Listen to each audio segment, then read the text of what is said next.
Kia ora and welcome to the Trends Property Insight series. I'm your host, Andrew Johnson, and in this episode, I'm joined by Elaine Ferguson from Ray White Graylin, one of Auckland's most respected agents and someone who has redefined how presentation and psychology work together to create successful property campaigns. Elaine's path to real estate is as interesting as her results. She spent 20 years working in the design department at TVNZ on some of New Zealand's best-known lifestyle shows before building a 19-year career in real estate and personally completing 19 renovations. She's also a trained psychotherapist, a rare combination that helps her read people and situations with remarkable clarity. Elaine is here to share how she helps her clients prepare their homes so well, in fact, that sometimes they question why they're even selling at all, and how simple styling and sequencing and storytelling can lift both confidence and sale price. Elaine Ferguson, thank you very much for taking some time out of your busy schedule to come and sit down with me. It's a pleasure, Andrew. Now, I don't say this about many guests who've come into the studio, but you might possibly be the ideal guest because you've had such a variety of experiences, both personal and professional. And so it's a real privilege to have you here to chat to us. Thank you.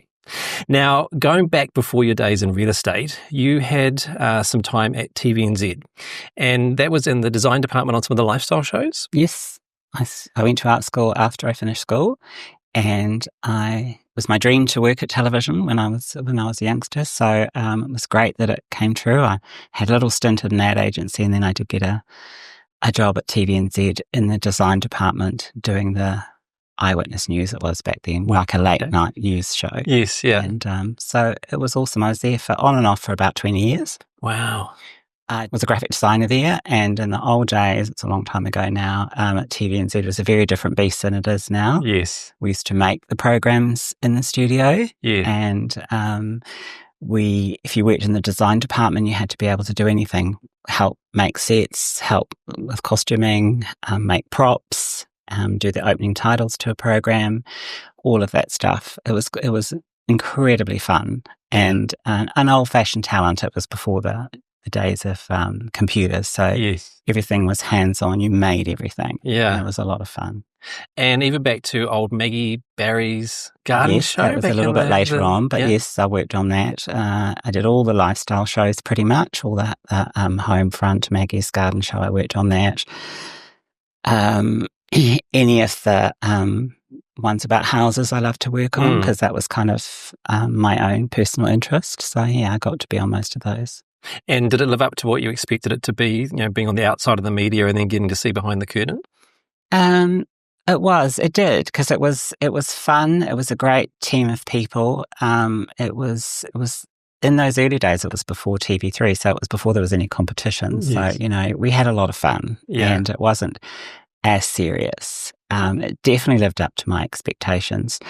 Seeing behind the scenes, like working on a television program, and then you see it behind the scenes, it looks very different. The sets look very different to what you see on TV, and that was a really interesting first kind of thing that I noticed. Was everything looks a lot of sets up close look a bit manky, yes. And they're on the television they look amazing. They do. So, and it's a little bit like in real estate. You can photograph a house that might be a little bit tired or something and needs a reno, and then it comes across in the photos looking like it's perfect. So. Yeah. Do you draw on that time with looking at the sets in real life and presenting it for the camera, for the viewer, for that audience, now with what you do in terms of looking at the spaces when presenting homes for sale? 100%. If you're talking about the photography day, if that's what you're talking about, I will look at stuff and try and make sure that it looks balanced and clean and not too fussy. What is really important for how I do things is that it is a collective journey. So the photos can't be better than the next step of the journey, which is the experience. Yeah. So I'm very fussy about making, sometimes my vendors will say to me, "Oh, could you have made it look a little bit better?" And I've gone, "Well, I've made it look like what it is." Yes. But the experience is better, and that's what you want. You don't want someone turning, I look at what other people do with the big wide angle lenses in a small house, and they get there and it's tiny. So, so I learned a lot of that from television.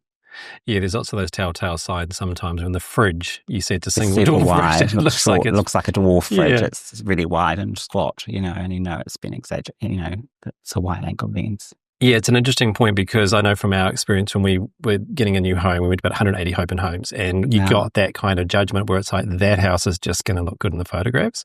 But you're right, when we went into spaces like, this is actually better than the photography was, because it kind of honoured the space rather than just trying to stage it for the photography. So it's a great way to do it. It definitely has to. It has to build momentum, not to start off great with photos and then go downhill. Yeah, keeping that journey consistent. Yeah.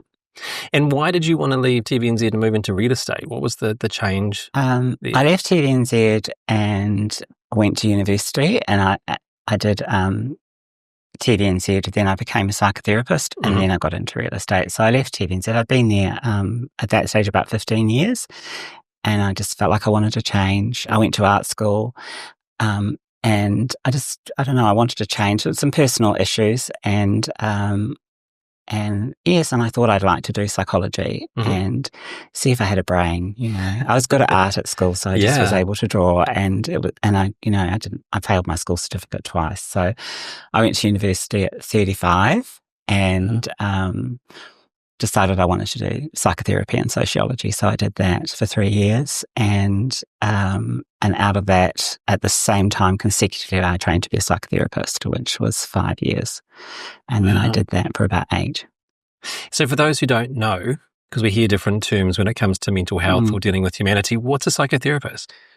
That's a tricky one. A psychotherapist is probably, there's a counsellor, kind of, if I think of it, there's a counsellor, then there's a psychotherapist, then there's a psychologist, and then there's a psychiatrist. Right. And it's just the levels. By the time you get to a psychiatrist, you're a doctor, and you can prescribe medications and stuff like that. A counsellor's probably a little bit more casual, bit of a chat and stuff like that. And a psychotherapist is an analyst, in my opinion. So a little bit more finding out a person's story and what's brought them to therapy, and trying to give them some tools to get over whatever it is they've come to therapy for. And what's it that you most enjoy about that practice? The conversations and the one-on-one time, like we're doing here, and just helping guide somebody through a difficult time. And I've been there myself a couple of times, so it's just a nice, someone did it for me, and I enjoy doing that. And honestly, with real estate, it's very similar. I was going to say, couldn't be more sort of congruent, right? Because it's a big, stressful, transformational journey people are making in their life. Yes. You must be able to use that every day now. Well, real estate's just psychotherapy with a house sale attached, somewhere in the continuum, basically. Yes.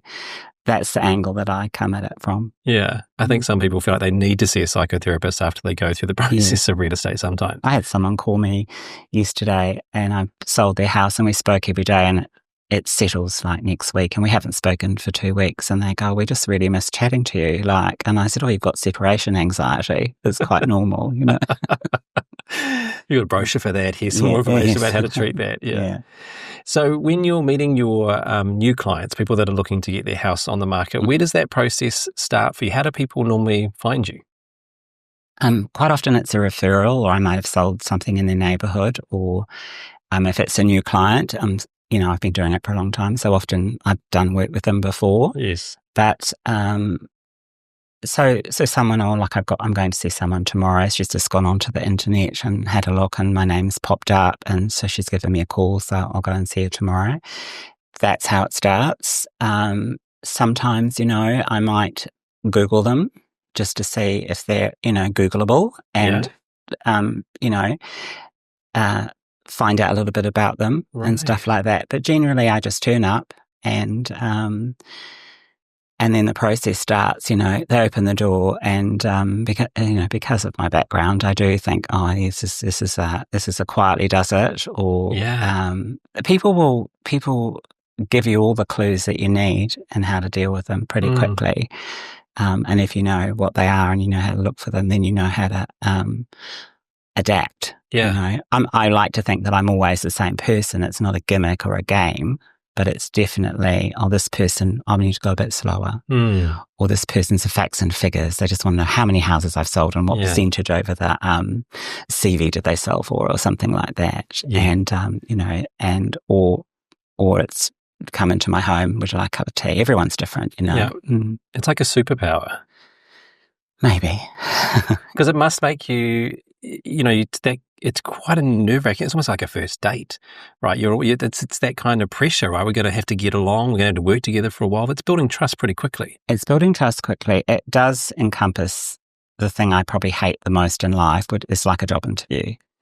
Twice a day or 3 times a day or 10 times a week or whatever. Right. It's that kind of, if it's somebody you haven't met before, and perhaps you're getting a few other people in, and it is quite nerve-wracking, and it's stressful, and I just go, well, they'll just choose who they feel comfortable with, and I try to be the person they feel comfortable with, and that's how I deal with it. So, yeah.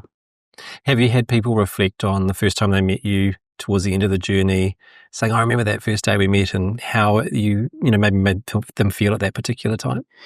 Sometimes. I often stay in touch with people I've worked with, that I click with, that I like. I'm not everyone's cup of tea, so I do things differently, and you can Google me, for instance, and, see my house and what I like. And so I often, because I have worked in television for a long time, I often do get people as my clients who are in the arts or in television and movies and stuff like that. So I do get a lot of people like myself who enjoy the same things and to sell their houses. So that's really, really nice. And then sometimes I just get people, like I got one recently, rang me up and they said, could you come over and appraise our house? We'd like you to sell it for them. And I didn't know who they were. And I'm a great believer in being honest. So when I got there, I said, look, I'm really, you sound like you know me, and I have no idea who you are. I'm really sorry. And they said, we came to an open home of yours 11 years ago. And when we walked out, we said, if we ever sell our house, we'll find that lady and get her to do it for us. And, it's nice. It's a lovely compliment. So you make a mark on people's lives, right? You just in those small moments. I think, when you go to like real estate school, you're trained, there's a lot of script training, there's a lot of sales talk, a lot of sales training, and some people are really, really good at that. And I'm not one of those people. I'm much more a person. So I think that people are more likely to remember how they felt when you left rather than remember what you said. Most people will just remember how they felt. And if they felt good, you'll get a call back. Yes. And if they couldn't wait to get rid of you, then you won't get a call back. Yeah. So once you've moved through that first sort of moment of greeting someone and going into the house, what do you do first? Do you suddenly go and open cupboards and snoop around doors? What do you do when you assess the property? When I assess the property, if it's a meeting where I meet the owners at the property, I ask them to show me around, and so they show me around, and I let them talk about it. I don't do a lot of talking. I don't gush. I don't say, "Oh, that's amazing," because it sounds not true sometimes. Like I don't tend to gush. If there's something, I'll comment on the things that I like generally. So I let them talk about their property, and during the way I'll ask them about the things they love about their property, why they bought it in the first place, and then I'll say things, because that could be probably the same story next time round. And I might say to them, what are the things you don't like about the house, or what are the things you're disappointed with, or why are you moving? Why is this house no longer useful? And so we do all of that. Then we have a sit down, and then what's really important for me is why they're selling, where they want to go to next, how long they've been there. I like the story, I like the whole story, and then that helps me build a picture of the house. Because, to me, a house is a being. It's not just a sales figure with a commission attached to it. I don't think like that, and I could never think like that. It's a story, and it's a place where people have lived their lives and perhaps had their babies or had their hopes and dreams and stuff. So it's like a big casket of something really lovely, you know, and that's more important to me than than, what's it worth kind of thing. Yes. Yeah. Do you think that helps people feel at ease that you're going to, take care of something that they've loved, that they want to move away from with dignity? I think a lot of people are like that. There definitely are the people who just want to know how much is it worth and how can I get top dollar, and I can do that too. But I think it does. I did something. I just keep thinking about things I've done where that happened. I did something recently. They had a couple of people in. I walked through met them at the gate. Walked through the gate. Walked down the corridor, had a quick look, sat down to have a chat to them, and they said, we'd like you to list it. And I said, but I haven't started yet. And for them, I'd said more important things to them than someone else who's gone in and done the sales spiel. Wow. And then there are times when I don't get them because I haven't done, I'm not the suit and tie, and I haven't done that. I don't drive a flash car.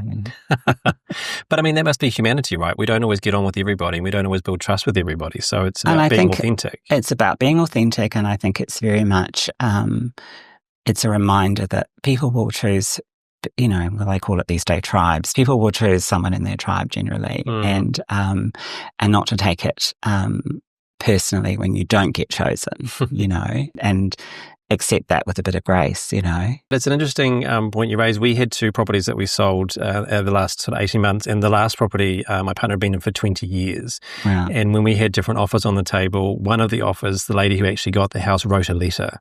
And she talked about that she'd grown up in a home that reminded her of the house, and she wanted to take care of this house and put new memories, and, it seemed that it had been well looked after. And for my partner, it was really important because it had been 20 years of their life that they wanted to make sure someone was a bit of a bastion of hope to, not just come and think, I'm going to renovate this and do all this kind of stuff to this beautiful character bungalow. So it's nice to know that people could, be authentic and actually share those kind of things with someone like yourself when they're getting to know their agent. Yes, 100%. Although I did have somebody that wrote a letter once and did all of that very same thing and got the house and then bulldozed it down. So they were using it as a trick. Right. Hopefully not, but hopefully it's not the case, but yeah, it could do. But I think being authentic, and it's really easy when you think about it. It's a house, it's someone's home, and that's kind of where I come from. In a sense, it's been important to me growing up with my parents and where we lived in our houses, and me personally as well. So when you've got the listing and you're getting things underway, what do you do to get the property ready that also is authentic? How do you approach that? We talk about staging and people think about stuff coming into a house, but how do you approach getting the property ready? By the time I've got to that stage with someone, I'll have worked out how to approach them. Like if I walk into a house and it's a tip, and it's, it's rough. It's been a good, well-loved family home. They've had 5 kids and 2 dogs and, and they don't notice. It's my job to go, it's my job to notice and go, let's, have you looked at any houses on the internet? Have you been looking and blah, blah, blah, and go through all of that. And then, I might ask them first, what were you thinking of doing to get your house ready to go on the market, just to see the level of where they're at. And then if it's not a great deal, I might in a very caring way go, is there a possibility that we could do more? Like if it needs painted, or if the well-loved sofa that's had 2 Alsatians sleeping on it and 5 kids sitting on it and it's collapsing, where we could swap that out for something else. And so I try to build it around what people can cope with emotionally and elevate it. So there's loads of times when, you're moving to a new house, so you're going to take this lounge suite with you, and they'll go, oh no, we'll get something new for the new place. Well, let's get the new one now. And put it here. Okay. Let's get that one off to the tip. And just little bits like that. And really just coming in with saying to someone, I'm going to come in with fresh eyes, and so is the buyer, and you've been looking at your house for a long time. So I'll just point out everything that I think needs to be done. And are you ever thinking of your TVNZ days? Are you ever thinking of the viewer, the buyer coming into the home, who that audience is, and making it sort of suit a particular buyer? Do you have a fixed narrative? Everyone, every house we go to, we look at the price. Well, I look at the price point, what it is, whether it's a 1-bedroom apartment or a 4-bedroom, 3-bathroom house. I look, who's the buyer? And, it might be a range of buyers. Who are they? What are they like? And then I make sure the product will match them. So if it's a lovely big family house, it's, like I mentioned before, with a family that's lived in it before and it's a bit tired, but there's a new family maybe going to come into it. That might be a house will say, let's really get rid of a bit of stuff. I do a lot of partial staging. Let's give the place a paint and make it less your house and more to the target audience that we're looking for. So is it more a case of editing, if you use a TV term, editing the space rather than staging it? Yes. A lot of times we'll go, if it's a house and they don't want to stage it, they live there, going to be living there during the campaign. I always just say, right, now we're going to do spring clean. And we're going to do spring clean with all your stuff. You're going to declutter. You're going to get rid of everything you're not going to take to the new house now. I don't want the garage to be filled to the ceiling with stuff that you're going to get rid of anyway. Yes. So we'll do all of that first. And most people, once they get out of the kind of thing of having to do it, quite enjoy. It's quite cathartic, starting that process. And so definitely, the things that are the most important things to do is declutter and deep clean and house wash, windows cleaned, all of those sorts of things, the roof cleaned, if we're not going to do like a Reno on it or something. Yeah. So, and then I love going to people's houses and reorganising their furniture. So I used to do it before I was a real estate agent. So, I'll say, would you mind if I tweak a few things? Oh, we'd love you to. Absolutely. And you do it and you make it fun and people enjoy it. And do they then love it so much they don't 100%. Don't want to go? 100%. It's happened to me in 19 years, probably half a dozen times going, we just realised why we bought it. We've fallen in love with it again. And my psychotherapy hat will go on and I go, they'll call me in 6 months and remember why they want to sell it. So we go down, we do that, yeah. So it's like a one-woman love it or list it. Kind of, yes, yeah. And everyone's different and you do something different for every person to suit them, But it's important to elevate them out of where they are because it is not for them. They're not buying it. The next person's going to buy it. Mm-hmm. And in terms of time, it takes from, when you first meet people, going through those processes, getting right through to, say, the photography day, that kind of special moment. How long should people really give that process? Do you find people don't have enough time? They take too long? How does it normally work? It really depends. It really depends on the person and when they've contacted you. So if someone contacts me and they think we're thinking of selling in the summer, then you work with them on that process. So it can take however long. But once they've got a date that they would like to be on the market for, and perhaps say if I met you today and you said, we really need to be, we want to settle before Christmas on something, then we go, it's action stations, and on off we go. I've got a big team of people who can do all sorts of different things and we can get going. So it really just depends on the person's time frame and I have to work around that. In terms of the change of thinking and the changing of the space, if you had an ideal time frame, someone gave with an ideal potential client, they had 6 weeks, they had 3 months, what would be that for you? Probably 6 weeks. The longer it has, if someone gives you a long time, then they're probably a procrastinator and that just can unravel, and they can do everything with great gusto at the beginning. And then by the time they get to the end, the stuff they've done is already, needs doing again. So 6 weeks is a really good time to get painters in if you need them and gardeners done and all of that kind of stuff. Yeah. And for you, you're living and breathing real estate every day. And for most people, most humans, they don't think about it until they desperately have to do it. And so we hear about these different terms of processes about how the property is sold. We have price by negotiation, put a price on it. We have tenders, we have deadline sales, we have auction, we have all these different terms. How do you figure out what to do with a house? Once again, I'm probably a little bit different because I will think about the house and I'll think about the buyer. A lot of people just auction everything. And really, ideally, that's what our bosses would probably like us to do, Yes, yeah. But I do think about the price point, who's going to buy it, how can they buy it? And so if it's a first home buyer and it's a cheaper property, perhaps, somewhere, I won't name suburbs, but somewhere further out, something perhaps in the 700 to 900 range, it'll be a first home buyer. I would think they would generally need to get their KiwiSaver out, and and they probably don't want to spend a lot of time on due diligence, money rather, and time on due diligence for an auction and then miss out. Yeah. And they've spent $2,000. And if you're a young couple or a young person starting out, it's pretty hard to save $2,000, So I might not auction something like that, and I would do it like a set data sale, like it's like a friendly tender, yes, where everyone can make an offer they can have conditions, they can be cash if they want to. I will discuss this with a vendor. I will say, if we auction it, that's great. It's an unconditional offer on the night. It might exclude various people, and I think your house is a first home buyer property, and they just won't come. If it's a house that it's in a different price bracket where people can probably afford to buy it without all of that, then we'll auction it. Yeah.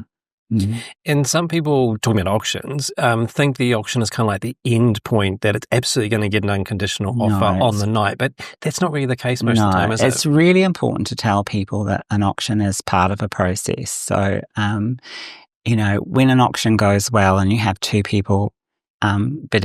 three people bidding against each other, the great thing about an auction is it's really transparent. You can eyeball the person across the room who's trying to steal it from you, and you can try and steal it back. Yeah. And it's nice and transparent. And so, when you decide you want to do an auction on something and there's a bit of pushback from the vendors, and we just say, well, do you want to put your hat in the ring to have that situation where two people fight over your property, and at the end of it, it's sold, and you've agreed to that. Have you agreed to that, or do you want to do it the other way? So I do try and push people to do it, because it is, when it goes well, it's amazing. Yes. It's quick, and you've got two people fighting over it. It's a nice, transparent process. Everyone can see what's going on. Yes, yeah.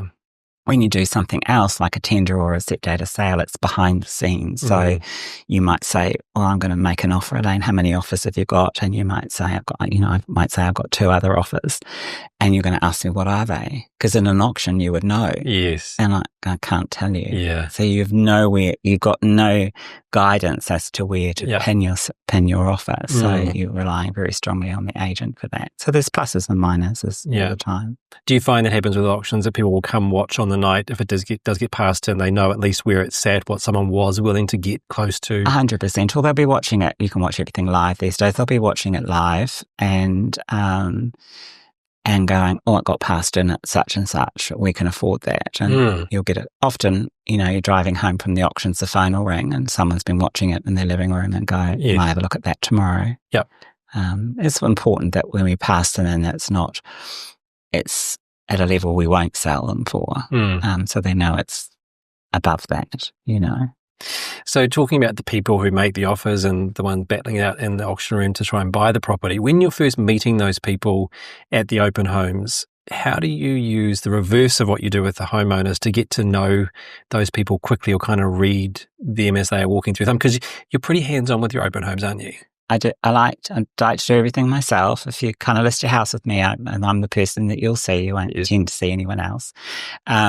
So look, I'll be watching someone walking up the drive or whatever, and I'll be working them out before they get there, just on like we all do, on little cues and stuff like that. And everything is really in how people greet you and how people interact with you. They will tell you all you need to know themselves. The person who avoids the 4 arrows to the front door and sneaks around the back, well, that's one type of person, and there's always one or two of those at every open home that's looking and furtively and then sneaks around the back.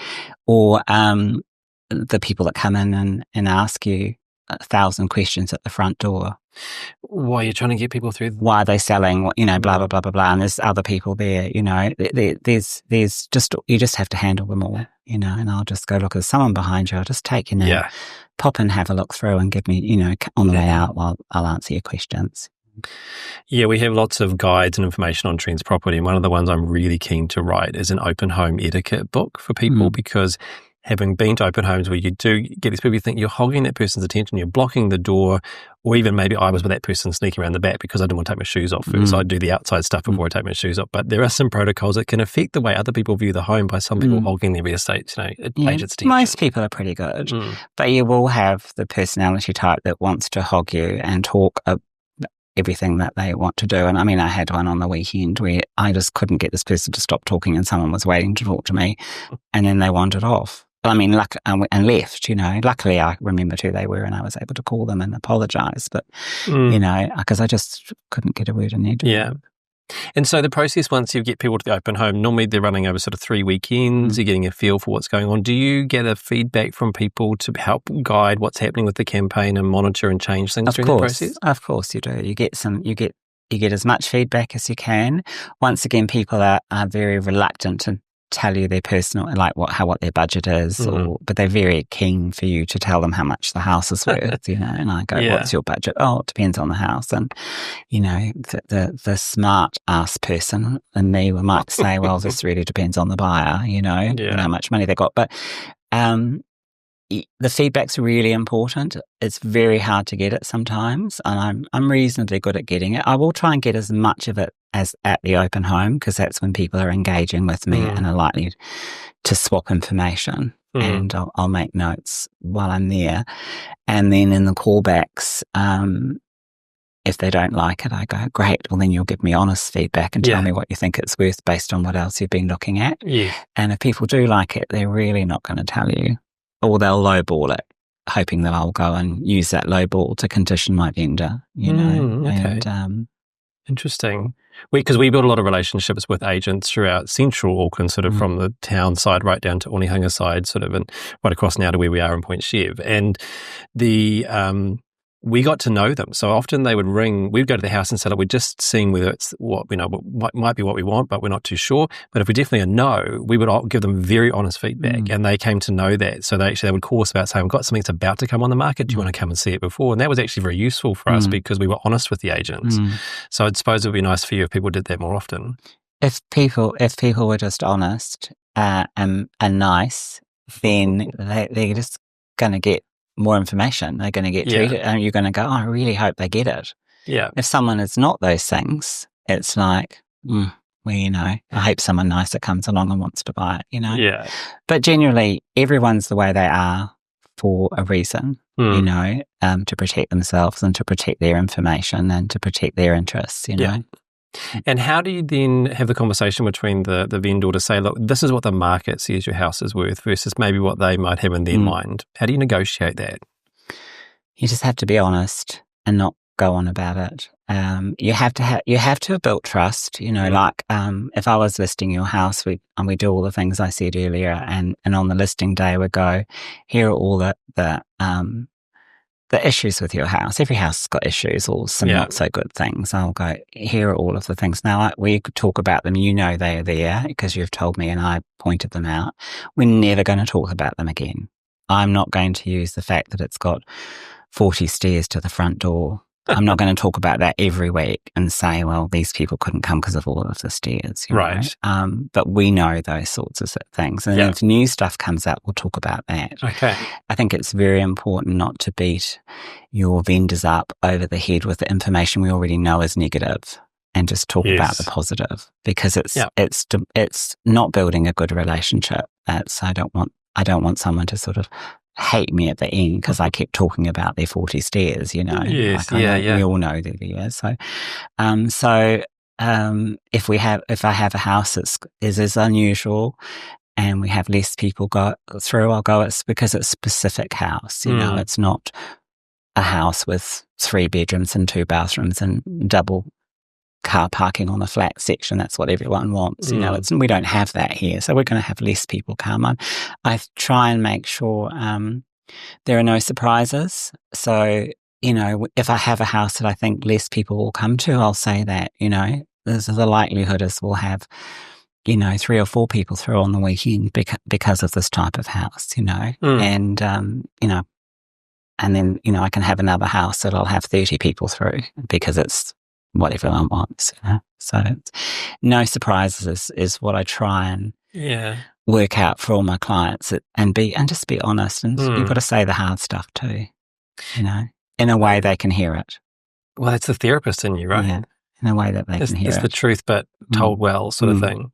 Yes. And I mean, houses are houses and people are people, but over the last 19 odd years, 20 years that you've been doing real estate, have you seen changes in the way people approach how we sell the houses, how long they're on the market for? I mean, there must be quite dynamic changes over the last 10 years, 5 years at least. There definitely is. So basically, you have so many people, so many platforms of people trying to value your house. I'm not going to name them, but there's 3 or 4 out there. You go on there and there's your house has got a valuation on it, and yes, and it's interesting. Buyers and vendors swap hats. When they're a vendor, disregard the CV because I've done all of this work, and what this website says, well, that's just ridiculous.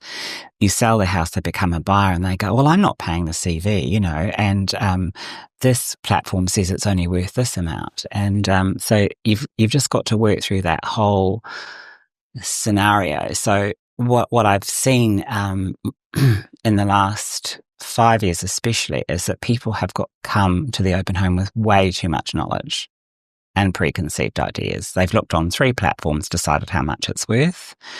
Those platforms have valued it based on algorithms. No person has ever been to the house. Or seen the renovations. Or seen the renovations, or, know what the flow is like or anything. But they come armed to the back teeth with their thoughts. And I just think that's just not a great way to buy a house. The great way is to buy a house, see how it feels, and maybe ask the agent for some local sales of houses similar. That's kind of the way I do it. Yeah, I think for us, we only put one offer on out of all the houses we went to see, and it's the one we actually bought, because we were able to actually look at what the value of something was by the hard trudging the streets every Saturday, every Sunday, going to 3 or 4 open homes and just doing the work.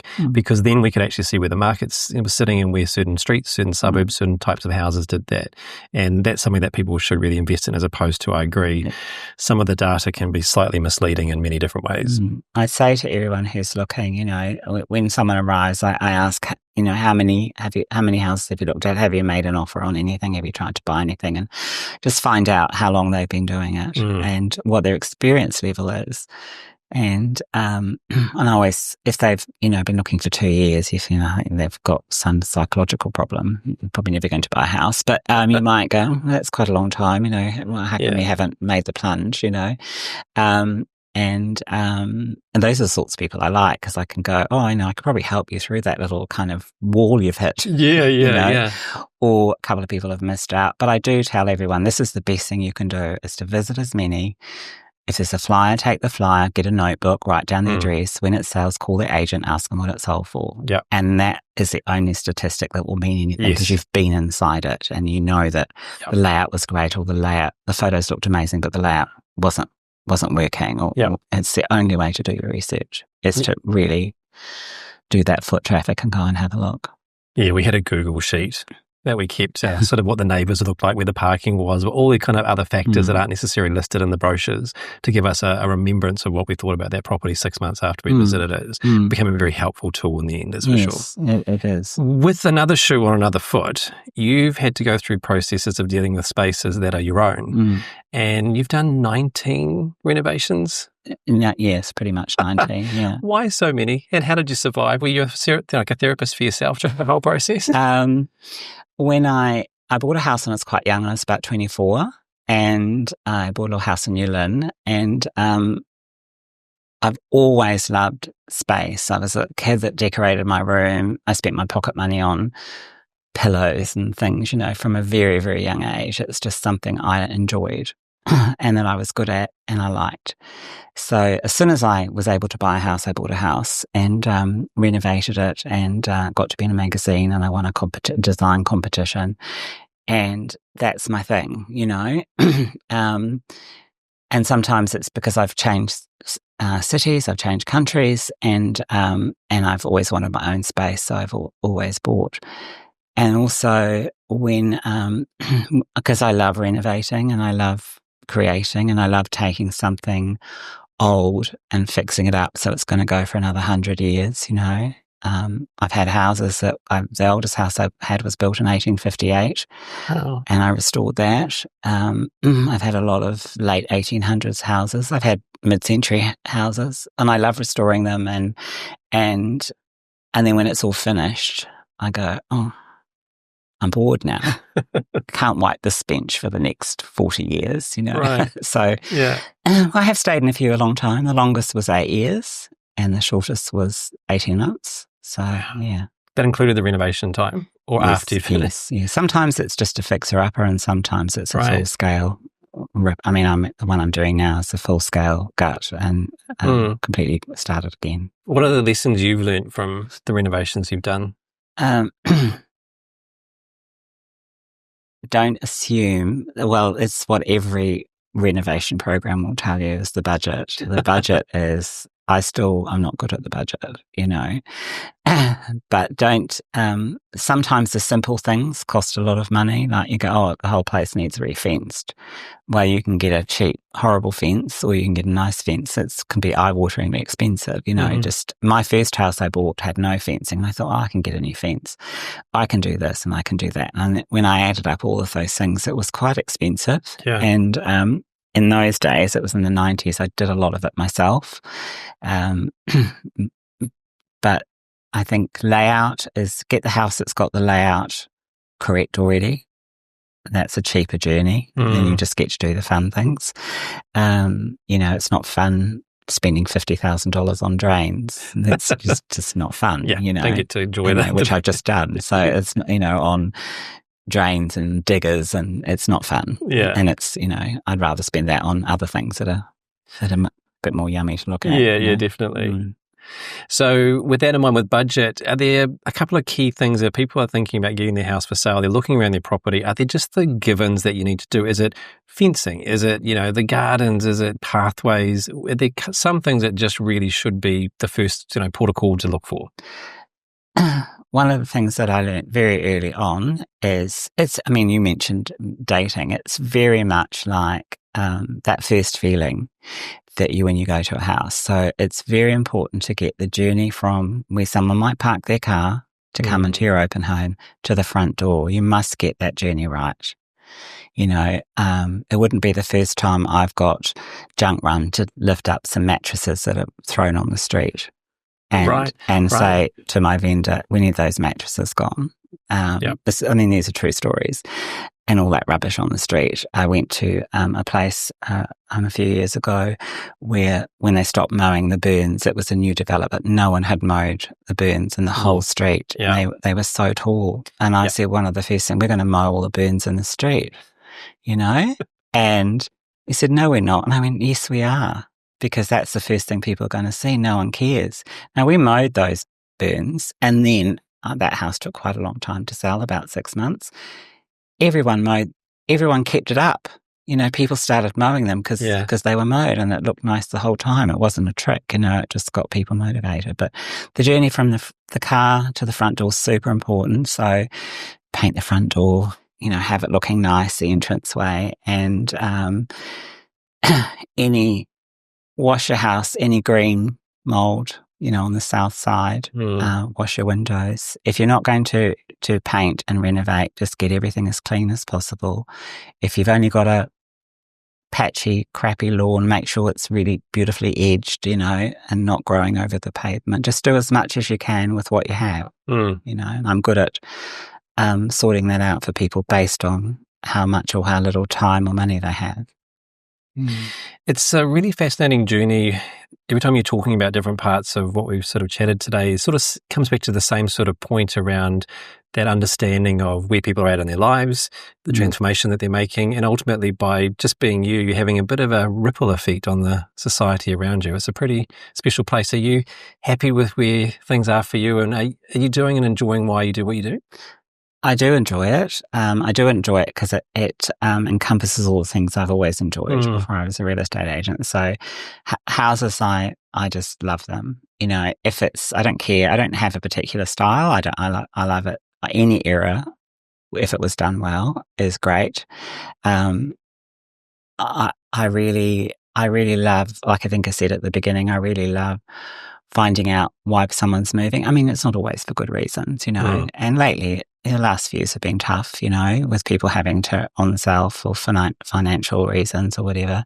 And it's really important to remind people, it's just money, or you're young, or, find some positive way in there to help them move through, that's really important. Like, okay, so you're going to lose a few $100,000. That's devastating, but on the other hand of that, maybe you might have better night's sleep once you're not worrying about the mortgage. Yeah. And you'll gather yourself up and you'll move to the next part. It's a very much what I used to do in therapy. Yeah. And sometimes it's, it's a separation or it's a death, or it's new and exciting, and it's two people getting together and buying a house together. There's all sorts of stories, and they all need to be treated differently. Yeah. Well, you've got a wonderful story yourself, and I really appreciate you taking some time out of your busy day to sit down and have a chat with me, because I'm sure people here in Auckland may want to get in touch with you, because we don't hear real estate agents talk about the way they do what they do just like you do, which I think is pretty special. So if people do want to get in touch with you, what's the best way to do that? Is to Google me and usually just a text or email me, or just give me a call. I'm pretty much pretty quick at getting back to people, because if I don't get back to them quickly, it goes down the list. So just reach out. I'm pretty easy to get hold of. Excellent. Well, thank you again for taking some time. It's been a pleasure to talk to you. Great. Thanks, Andrew. And thanks to you for spending some time with us. Don't forget you can find all our episodes on our platform by visiting trendsproperty.com. Here you can browse ideas and inspiration, products, people and places offering solutions for you on your property journey. Remember, you can sign up and join the Trends Property community, where you can connect, collect and collaborate with others, or take advantage of our educational guides to help you take the right steps in the right direction. As always, thanks for listening. We hope to see you next time on the Trends Property Insight series, where we help you find your place, your way. Ka kite. Goodbye.